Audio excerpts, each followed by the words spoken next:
ეხლა დიდად გამიჭირდა რომ ძალიან სერიოზულად მიმიღო, იმიტომ რომ რაღაც უფრო მგონია რომ პროპაგანდისტული ხაზის ნაწილი არის, რაღაც აზრის გავრცელების, თორე იმის იქით ეგეთი საქმეების საკეთებლად ის ხალხი ყავდა, რომელსაც მანქანის ნომრებიც კი ისეთი ქონდათ ვერ გაიგებდა, რა თუ რაღაც ორგანიზაცია იყო, სახელი გვარი იცის და სახელს ირქმევს და მედიას ენახება.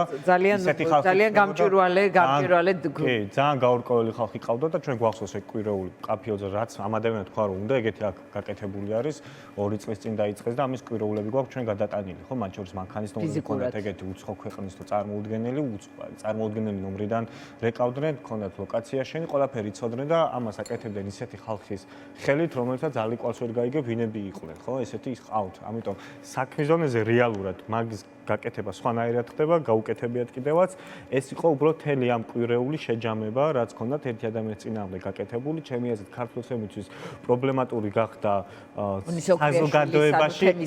საზოგადოებაში არ იყოს განცდა, რომ ქართულ ოცნებას მიმართულებით საზოგადოება მათ ქილიკურად უყურებს, მათთვის სიტყვის შეურაცხყოფას აყენებენ აეროპორტში, ხვდებიან. მათთვის ეს იყო რეალური პრობლემა. ამის წინააღმდეგ დაიწყეს Facebook-ზეც ეს კანონი რაც მიიღებს, მათ აი ეს ქონათ, როგორ გითხრათ, აი არა ლეგიტიმაციის ის ნაწილი თქვა თუ სხვა ქვეყნის ინსტიტუციებთან ის, არა, უფრო მეტად ხალხის საზოგადოების დონეში როტეხავს უკვე ქოცობა, აი ამის გადატეხვის პროდუქტი იყო და უნდა დაახატონ ეგეთი სიტუაცია, არა, საზოგადოებაში არიან ადამიანები, რომლებიც ზად არის რაღაცა ქართული ოცნების იდეის გამო იჩხუბონ, რომ ის კაცი სიწმინდეებს დავიცავთ და პარტიას კი არის რაღაც სხვა ღირებულებას იცავს, ხო, ან ტოლობა მან გაისვას, რომ ის სამი კაცი, რომელიც უბრალოდ მაინც მე ხო იმას კი არ ვამბობ საზოგადოება ჩემზე გადარეულია და უყვარვარ ყველას მე ძალიან კარგად ვიცი ამდენი ადამიანი ნეგატიურად აფასებს პროპაგანდის და ბევრი რამის გამო.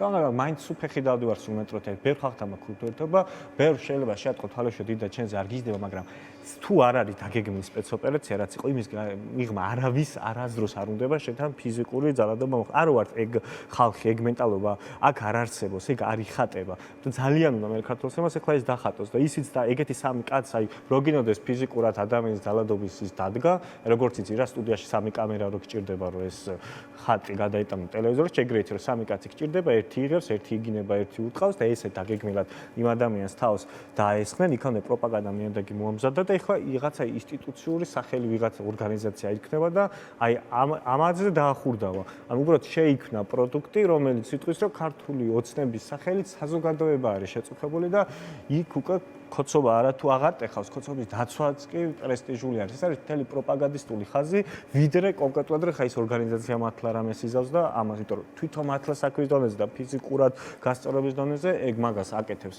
ქართულ ოცნება ბევრად უფრო ანუ ასეთი აფიშირების გარეშე მიუხედავად იმისა, ერთი კაცის გარდა იქ ვინ იყო არ ვიცით, მაგრამ ასეთი აფიშირების მიღმაც ისინი ამას აკეთებდნენ. უბრალოდ აფიშირება სჭირდებათ ამაზე ხაზგასასმელად, ხომ რაზე ჩვენ ლაპარაკობთ. კი ბატონო, რა ის საზოგადოებაში თქვენ გაამწარეთ ეს უკვე შეაწუხეთ ეს ხალხი, თქვენი აქტივიზმი, თქვენი მაკუჯაჟი ყოფნა, თქვენ როგორც თქვენ ალექსი. ღირებულებითი და რაღაც სპეციფიკების დაცვა, ეს არის ოცნების წარმომადგენლები, არ უნდა შეწუხდნენ ქუჩაში და ამისთვის ყველაფერს თქვენ აწუხეთ ხალხს და არა წავიკითხეთ თქვენი სტატუსი, თქვენ უფრო სამართლებრივადაც რა პრობლემას ქმნის ასეთი ჯგუფის, ეს თქვათ გამოჩენა და შექმნა და პრესკონფერენციის მოწყობა და ასე შემდეგ.